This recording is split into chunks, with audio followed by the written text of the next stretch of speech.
Italy is demanding money from Germany over the migrant arrivals. And the AfD is using the explosive dispute to launch a blistering attack on Berlin's migration policy. Rome says around 42,300 migrants reached Italy on private rescue vessels since Giorgia Meloni came to power. And Italy says German aid organizations alone brought around 22,500 of them.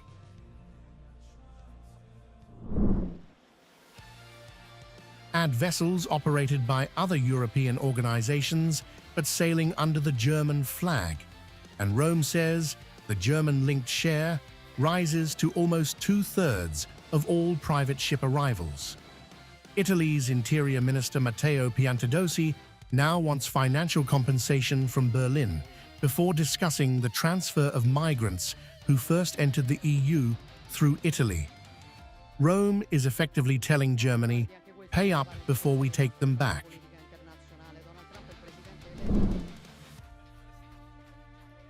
The AfD is going even further. It calls the German-flagged rescue operations a shuttle service that is placing a heavy burden on Germany's European neighbors. The party says so-called aid organizations are acting as smuggler helpers and argues that Germany's migration policy has turned the asylum system into a farce. This ongoing shuttle service under the German flag not only heavily burdens relations with our European neighbors, but also effectively violates applicable law. Italy is completely right to oppose a failed German migration policy as a shelter. If so-called aid organizations function as smuggler helpers, the asylum system is finally becoming a farce.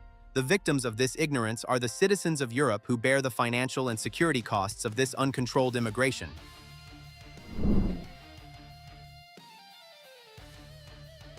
The AfD is demanding an immediate end to what it calls state tolerance and support for dubious NGO initiatives. It wants the focus shifted from symbolic transfers, including the current dispute over just 3 people, to sealed external borders and consistent repatriations.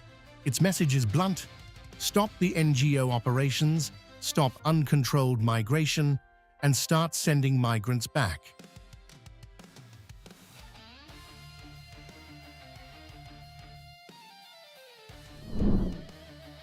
We must finally get Europe back on the right track.